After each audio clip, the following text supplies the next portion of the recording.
Et on va poursuivre maintenant avec, évidemment, la question qui se pose aussi, c'est celle du cadre législatif et réglementaire sur cette question de l'emballage. Un cadre qui évolue, vous le savez, régulièrement et qui est évidemment essentiel. Et donc, on va en parler tout de suite avec Gauthier Massip, que j'invite à me rejoindre. Gauthier, bonjour. Voilà, un micro pour vous, Gauthier. Bonjour à tous. Donc, Gauthier Massip, vous êtes chef de projet éco-emballage, chef de projet éco-conception chez Citeo. Citeo, c'est l'ancien éco-emballage. Donc, c'est la REP française, responsabilité élargie des producteurs. Et donc, votre mission, effectivement, c'est de réduire l'impact environnemental des emballages pour le compte des industriels de l'agroalimentaire, de la grande conso, on va dire, même au sens large, et bien sûr de la grande distribution. Et donc, de donner des exemples de bonnes pratiques sur à la fois la production, la réduction, le recyclage, le réemploi, donc tout ce qui a trait à l'emballage. Et vous allez nous aider, Gauthier, à faire un petit peu le point sur le cadre réglementaire et pour savoir où nous en sommes aujourd'hui, puisque c'est un sujet qui évolue régulièrement. Tout à fait. Un sujet mouvant. Merci Olivier. Bonjour à tous. Donc effectivement, Gauthier Massip, je suis chef de projet éco-conception au sein de Citeo, l'éco-organisme qui a la charge de la valorisation des emballages ménagers et papier graphique également, journaux, en fin de vie. Et j'ai l'immense défi, alors d'ailleurs, voilà, je récupère la zapette, j'ai l'immense défi de vous présenter en un quart d'heure, 20 minutes, un peu le cadre législatif. 20 minutes. 20 minutes. 20 minutes, alors le cadre législatif et réglementaire dans ce qui concerne les emballages, un cadre qui, comme j'imagine, vous avez eu l'occasion de le découvrir, est particulièrement mouvant, très évoluant ces dernières années. Et il était peut-être temps, effectivement, qu'on fasse un point sur l'ensemble de ces dispositions réglementaires. Peut-être d'abord en quelques slides qui on est, Citeo. Je pense que beaucoup d'entre nous nous connaissent, mais quand même rappeler que nous avons effectivement, donc c'est un éco-organisme, donc c'est une entreprise un petit peu particulière, à but non lucratif, c'est un statut qui est quand même privé, nous ne sommes pas des fonctionnaires d'État du tout. Nous travaillons pour des entreprises privées qui sont finalement tout l'ensemble des entreprises et des marques qu'on représente et qui ont cette responsabilité réglementaire relative à la fin de vie de leurs emballages. Nous avons un agrément d'État qui nous est délivré tous les 6 ans et nous évoluons donc avec un statut privé mais sans but lucratif. Donc à la fin de l'année, nous n'avons pas de bénéfices et l'ensemble éventuellement des finances qui pourraient éventuellement rester à la fin d'une année sont reversées pour l'année suivante. Et donc notre mission, c'est effectivement l'organisation, la coordination de la collecte, le tri, le traitement des emballages ménagers en fin de vie et également des papiers graphiques et des journaux. Nous pilotons à ce titre tout un tas de projets de recherche en éco-conception et également pour tout ce qui est pour les étapes de collecte et les étapes bien sûr de recyclage. Et une grosse partie de notre travail, c'est la sensibilisation des consommateurs aux gestes de tri, la sensibilisation des citoyens. C'est pour ça que vous pouvez voir, soit par vos communes, soit par des campagnes nationales, des messages effectivement vous sensibilisant sur l'importance de ce geste de tri. Où est-ce qu'on en est aujourd'hui au niveau des emballages ménagers? Ça, c'est le panorama aujourd'hui le plus récent. Sur les emballages ménagers, on a 5,1 millions de tonnes d'emballages qui sont mis sur le marché. Ménagers, j'insiste, ce n'est pas les emballages industriels et commerciaux. Dedans, on va retrouver donc, en masse, on va trouver à peu près la moitié, donc 2,5 millions de verre. Et après, on va retrouver en gros un petit quart de plastique, un petit quart de papier carton. Et le reste va se diviser entre l'acier et l'aluminium. L'ensemble de ces matériaux d'emballage et donc ces différentes typologies d'emballage ont des performances en termes de valorisation en fin de vie qui vont être différentes. Alors excusez-moi, juste pour revenir sur ce gisement, on a quasiment 90% qui est déjà recyclable. C'est quand même important à garder en tête, c'est-à-dire qu'effectivement papier, carton, verre, métaux, ce sont des matériaux qui sont quasi systématiquement parfaitement recyclables. Effectivement, sur la question des plastiques, on a encore des progrès et une marge de progression importante avec en gros 65% en masse des emballages plastiques qui sont aujourd'hui recyclables et 35% qui ont soit des filières de recyclage qui sont en cours de développement. Je pense aux barquettes operculées, je pense aux souples PP par exemple, pour lesquels il y a des projets de recyclage, les emballages en polystyrène également. Et 20% pour lesquels on a besoin effectivement de faire un switch, c'est-à-dire qu'on a besoin de les faire passer vers des nouvelles solutions d'emballage qui effectivement, seront cette fois-ci éco-conçus et donc recyclables. L'ensemble de ces matériaux, de ces typologies d'emballage va donc effectivement avoir des performances qui vont être différentes, mais on a une performance globale, et c'est sur celle-ci qu'on est jugé, c'est sur ces 70% de taux de recyclage de nos emballages, avec, vous le voyez, des disparités importantes en fonction des matériaux. Les métaux, l'acier c'est très bon, l'aluminium clairement il y a une marge de progrès également. Et sur le plastique, on a des bonnes performances qui sont largement améliorables sur la question des bouteilles et flacons, qui sont aujourd'hui dans les consignes de tri depuis des années. Par contre, sur les autres emballages plastiques qui rentrent au fur et à mesure dans les consignes de tri via ce qu'on appelle l'extension des consignes de tri ou la simplification des consignes de tri, là, effectivement, on a là aussi une marge de progrès qui est considérable. Mais les filières avancent, se développent, et là aussi, on voit que les choses évoluent. Et enfin, bien sûr, le verre qui a des taux de valorisation qui sont assez élevés. Donc, la raison pour laquelle je suis ici, c'est pour vous parler un petit peu du cadre réglementaire. Et je voulais vous en parler. Alors, j'ai dû faire des choix sur les dispositions sur lesquelles, effectivement, je voulais passer un petit peu de temps. Mais on va se concentrer sur deux axes principaux qui sont bien sûr l'axe communautaire européen et l'axe français qui est plus spécifique, effectivement, à notre marché national. Dans l'axe communautaire, on a le paquet économie circulaire qui englobe tout un tas de directives, mais également des initiatives volontaires comme le pacte européen sur les plastiques, comme l'Alliance plastique circulaire. Donc là, on a des dispositions qui sont soit réglementaires, c'est-à-dire vraiment à la charge de la Commission, effectivement, d'avancer sur ces sujets-là et délivrer finalement des textes législatifs, soit des initiatives qui sont plus volontaires avec des entreprises qui sont participantes et qui, effectivement, agissent dans un cadre effectivement plus libre, j'allais dire. Alors, sur le paquet économie circulaire, très rapidement, j'ai choisi sur ce paquet-là, qui contient tout un tas d'initiatives et dans tout un tas de secteurs industriels, de retenir uniquement la directive SUP, la Single Use Plastic, qui aujourd'hui, effectivement, cadre bien la profession des emballages. Qu'est-ce que dit aujourd'hui principalement cette directive SUP? Elle va dire qu'on a des taux de collecte pour recyclage des bouteilles et boissons plastiques qui sont de l'ordre de 77% en 2025. Pour rappel, on est un peu au-dessus de 60% aujourd'hui. Et 90% fin 2029. Donc ce sont des objectifs qui sont ambitieux et qui démontrent effectivement l'ambition effectivement de la Commission européenne sur ce sujet-là et des États membres, et surtout le chemin encore à parcourir sur le territoire français quant à cette disposition bien particulière. Sur la question de l'intégration de matières recyclées également, ce point particulier, vous voyez 25% de RPET dans les bouteilles boissons d'ici 2025 et 30% dans l'ensemble des bouteilles boissons. Donc ce n'est pas uniquement le PET, c'est l'ensemble des bouteilles effectivement boissons. Donc ça pourrait être également les bouteilles de lait par exemple en polyéthylène, et avec une obligation de 30% d'incorporation de matières recyclées.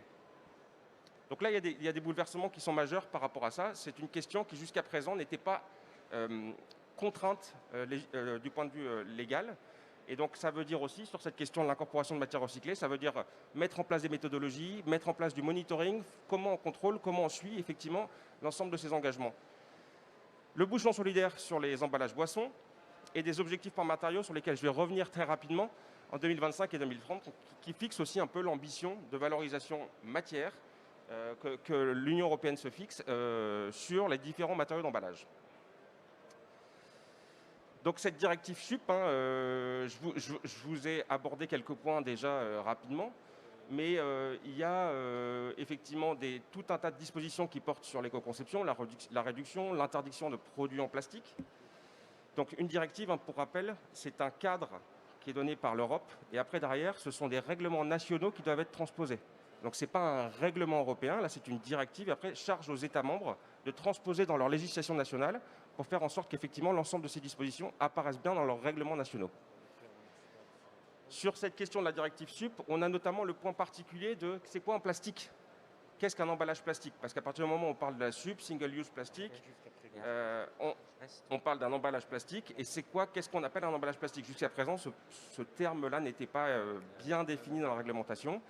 Et donc on a aujourd'hui une directive qui donne des lignes directrices, qui dit en gros, dès lors qu'on a un composant structurel en plastique, dans un emballage qui peut être en papier carton, on sera considéré comme un emballage plastique. Donc ça veut dire qu'un une barquette en papier carton avec un liner en plastique, aujourd'hui est considérée comme un emballage plastique du point de vue de la SUP, très concrètement. Donc il y a encore tout un tas de questions qui se posent sur des cas un peu particuliers. Et là aussi, la Commission planche un petit peu sur ce sujet-là pour apporter un peu plus de clarté au monde industriel et pour un peu mieux comprendre aujourd'hui qu'est-ce qui est effectivement compris dans cette décision et qu'est-ce qui est aujourd'hui exclu. Bien sûr, les États membres peuvent notifier des projets de décret qui ne sont pas forcément exactement en ligne par rapport aux recommandations qui sont émises, mais dans ces cas-là, c'est à la Commission européenne de trancher et de définir si oui ou non le texte est valable. Le paquet économie circulaire et la directive SUP fixent aussi des nouveaux objectifs en termes de valorisation par matériaux, certains pour lesquels on est déjà, nous en France, au bon niveau. D'autres pour lesquels on a des marges de progression qui sont encore importantes. Je pense notamment bien sûr au plastique, avec des objectifs à 50% et 55% sur les plastiques dans leur totalité. Vous avez vu tout à l'heure, j'avais les deux chiffres, bouteilles et flacons d'un côté et autres emballages plastiques de l'autre. Là, on a des objectifs, on est à 2019, on est à 29%, une trajectoire qui nous amène à 37% en 2022, avec des filières en développement. Et la massification, encore une fois, des tonnes, parce que le tri est simplifié. On a des tonnes supplémentaires qui arrivent dans les centres de tri. On est capable aujourd'hui d'en capter plus. Mais on a des objectifs pour 2025 et 2030 qui sont un sacré défi. Ensuite, pour la partie française, donc de la loi, donc ce qu'on appelait la loi AGEC, anti-gaspillage pour une économie circulaire. Donc ça, quelque part, c'est un petit peu le véhicule français qui va nous permettre de transposer une partie des dispositions européennes. Donc là, je vous ai mis quelque chose d'assez dense, mais qui finalement résume assez bien toutes les dispositions qu'on retrouve aujourd'hui sur la question des emballages, sur cette loi AGEC, et avec l'ensemble, le calendrier, quelque part, réglementaire. Et on va faire un petit focus sur quelques-unes de ces dates.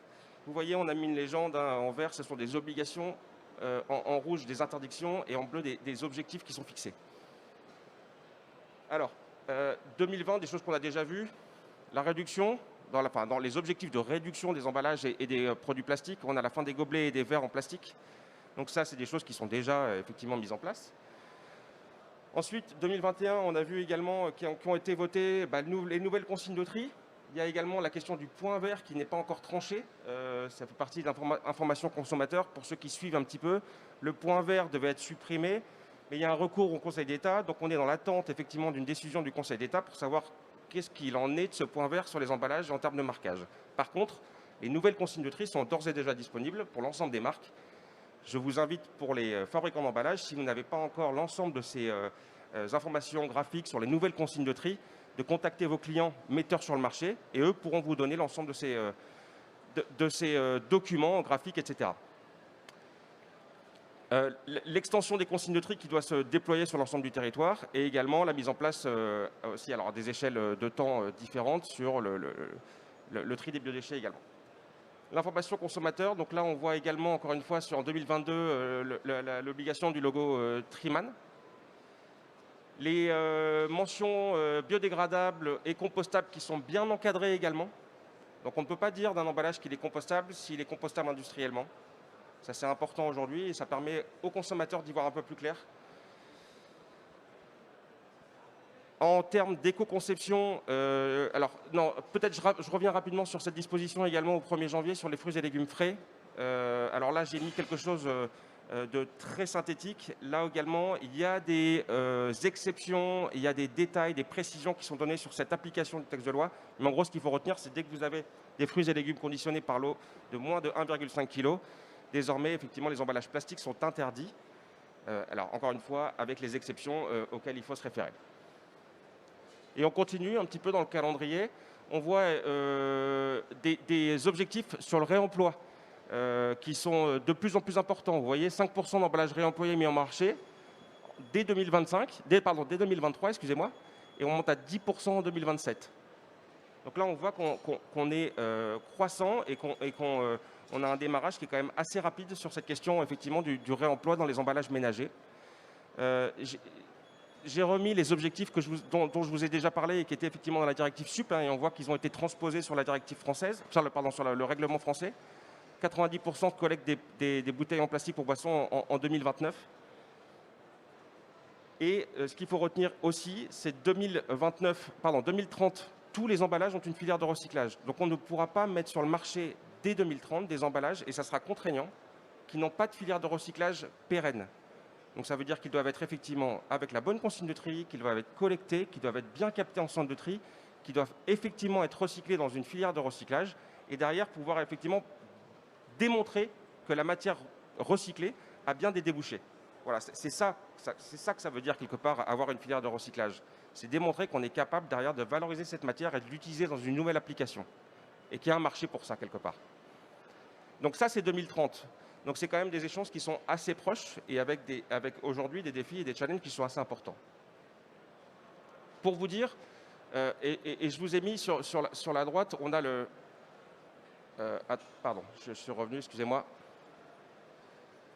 Hop là, voilà. Je voulais revenir sur ce projet de décret. Comme vous le voyez, c'est juste un exemple pour vous dire un petit peu comment ça se passe et les rouages un petit peu, parce que c'est long, ça prend du temps et quelquefois c'est un peu difficile à comprendre du point de vue des industriels. Mais voilà, donc on a la directive SUP qui a fixé un cap sur 25% d'incorporation de matières recyclées. Derrière, effectivement, ça a été transposé dans le droit français, donc avec effectivement un décret spécifique dans la loi AGEC. Et ensuite, il faut définir comment on calcule le taux d'incorporation de 25% dans une bouteille. Qu'est-ce qu'on prend en compte? Est-ce qu'on prend en compte le bouchon? Est-ce qu'on prend en compte l'étiquette? Est-ce qu'on prend en compte les encres? Voilà. Comment on fait, en gros, le numérateur, le dénominateur? Et tout ça, ça se discute. C'est des sujets qui sont traités à la fois au niveau européen, qui sont traités au niveau français. Pour vous dire, sur cette disposition spécifique-là, donc ça, je vous ai remis effectivement le texte de loi, qu'est-ce qu'il demande, qu'est-ce qu'il exige. Ça ne parle pas des bouteilles de lait pour 2030, c'est quand même important. Pour l'instant, c'est uniquement le cas de 2025 qui est traité. Mais pour vous dire que voilà, il y a des sujets du point de vue de la méthode, du point de vue de comment on s'entend en fait sur les objectifs qui sont fixés. Et c'est important d'avoir finalement le même terrain de jeu, de manière à pouvoir finalement être tous, ou se sentir finalement dans un terrain de jeu juste vis-à-vis de l'ensemble de nos confrères et compétiteurs. Et enfin, alors peut-être il y a un point qui est important également, c'est le fameux décret 3R dont vous avez entendu parler. Il a en gros 3 objectifs principaux d'ici 2025. Une réduction de 20% des emballages plastiques à usage unique. Donc ça, c'est globalement. Vous avez vu hein, sur le gisement que je vous ai mis en début de présentation. Donc c'est par rapport à ces données-là qu'on va regarder. 100% de réduction des emballages plastiques à usage unique inutiles. Donc là, on va regarder bien sûr le suremballage, effectivement, avec ce focus bien particulier. Et je vous ai parlé effectivement d'une filière de recyclage opérationnel pour tous les plastiques, tous les emballages plastiques à usage unique. 2030, c'est contraignant. 2025, c'est l'objectif que se donne le décret 3R. Mais donc, je l'ai indiqué ici. Il n'y a pas d'objectif contraignant dans ce décret 3R. Ce sont des objectifs qui sont donnés par l'administration, mais qui ne sont pas contraignants pour les entreprises. Voilà. Donc c'est des orientations, c'est des directions, on tend vers, mais il n'y a pas de contrainte aujourd'hui, il n'y a pas de bâton par rapport à ces points-là. Donc voilà, c'était rapide, je pense que j'arrive au bout de mes slides. L'idée, comme vous l'avez vu, c'est de voir effectivement la complexité, le fait qu'effectivement cette réglementation aujourd'hui est très mouvante, et ça bouge encore aujourd'hui. On est sans arrêt en discussion sur des rédactions de textes réglementaires, sur des dispositions qui sont effectivement affinées, sur des points qui méritent un peu plus de clarté. C'est compliqué à la fois au niveau européen et au niveau français, parce que sur les sujets environnementaux, en ce moment, ils en ont énormément, et il n'y a pas forcément énormément de ressources humaines pour pouvoir traiter l'ensemble de ces points spécifiques. Donc ça prend du temps un tout petit peu, on essaie d'être le plus efficace possible. Et j'ai voulu juste finir sur cette question de l'usage unique et avec tous les objectifs qu'on a aujourd'hui sur la question du réemploi. Effectivement, on peut se dire, mais alors supprimons l'usage unique. Et d'ailleurs, c'est l'objectif qui nous est donné en 2040, finalement, alors sans trop de précision hein, sur fin de l'emballage plastique à usage unique en 2040 en France. Alors, il y aura des points d'étape et pour l'instant, rien n'a été clarifié sur cette disposition qui est pour le coup beaucoup plus long terme. Bien sûr que le vrac et le réemploi se développent. Citeo notamment accompagne ces nouveaux modes de consommation via le soutien de ce genre de projet. Mais il faut quand même garder en tête que ce n'est pas possible pour tous les produits. Il y aura encore des produits qui seront emballés sur des emballages à usage unique. Après, derrière, il faudra voir les matériaux, il faudra voir les filières de recyclage, et c'est sur ces sujets-là qu'on travaille. Voilà, je vous remercie.